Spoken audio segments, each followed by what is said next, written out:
Well, greetings everyone. Welcome to Math 10 today, Friday, September the 11th. On the screen here, what'll happen is there'll be three videos. One for the introduction, a separate one for the first topic, which is prime factorization, and then a third video for the last topic, which has to do with radicals, square roots and cubed roots, or if you've been in the British system, surds, I believe they are called. All right, so three separate videos: intro, prime factorization, and radicals. So let's take a look at these. First of all, this is the opening screen, and what I got down here, never mentioned it before, but this actually is a very, very simple computer program in the language C++. I put it in there because it says hi to everyone. That's one thing. But second of all, this, if you're getting heavily into math and such, then eventually, just as your calculator helps your brain, eventually the computer helps your calculator. That is, sometimes the work gets so big, not even your brain and calculator can handle it. We pull out the old computer. And so this is an important language in order to use, in order to do some good engineering, mathematical type work. We can talk about that if we got time. But in the meantime, let's take a look at the math we're doing today. What do we got? Well, a couple topics. So what do we got here? It says the first topic is prime factorization. Second one is working with radicals. Okay, well, with prime factorization, what is this thing? Well, all this is, it's about finding, well, first of all, it's about finding the factors of numbers. For an example, you might be asking yourself, what are the factors of 21? Well, the factors of 21 can be written as 3 and 7, right? That's an example of the factors that are there. And what we want to do is we want to take a look at getting prime factors, which rely on prime numbers. And prime numbers, you can check it out on your own if you like, but just as a quick reminder, they're like the numbers, oh, 1 doesn't count, funny enough. 2, 3, 5, 7. You see numbers that have factors of the number itself and the number 1 only. No other factors. Factors like, for 3, the factors are 1 and 3. Right, so those are prime numbers. And so what we're going to do is take a look at a couple methods in order to figure out what the prime number factorization, sounds fancy, but what the prime number factorization of a number is. And this topic is important because, in fact, as weird or as strange as it may sound, this allows phones to figure out, allows phones to make connections with one another.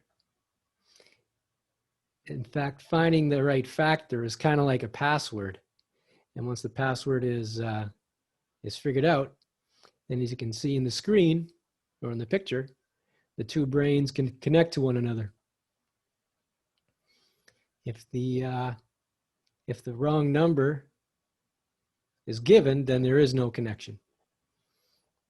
So it's kind of cool, little application there for a seemingly strange topic.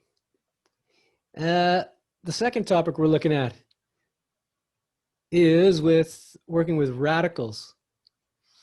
Surds, as we're saying for the British, square roots, cubed roots.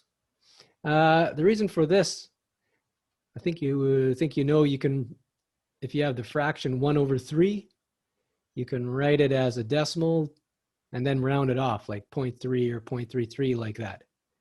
Okay, well you can, but take a look here.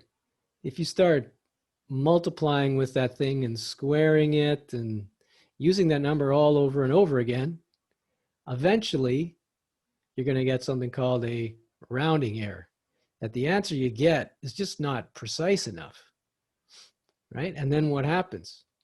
Picture number one, right? You do all the math, but you do it imprecisely.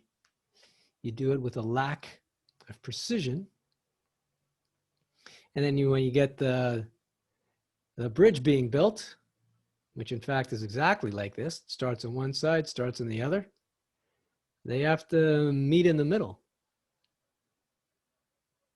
And you see, if you start rounding, then hey, there's going to be a struggle once you get close here. All right, so using radicals, using square roots, cubed roots, knowing how these things work can keep the precision inside of the calculations.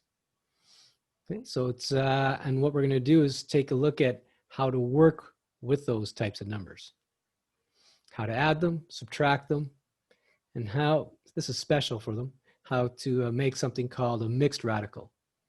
We need that in order to do the adding, subtracting.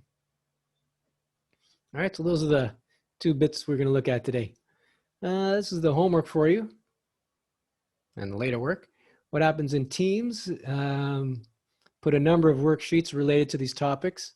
And in fact, there's like 5 sheets with about 20 questions on each of them, if you could imagine.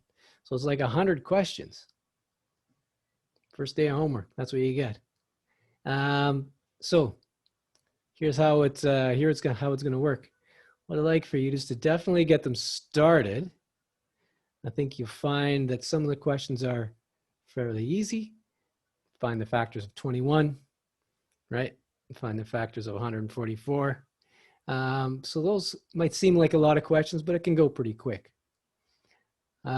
So get them started, and then in a perfect world, have them finished so that you're on track for class.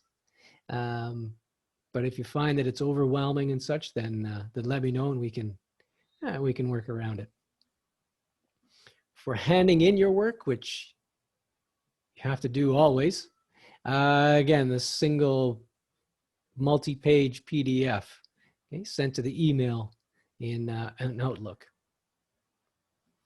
Okay, that's it for today.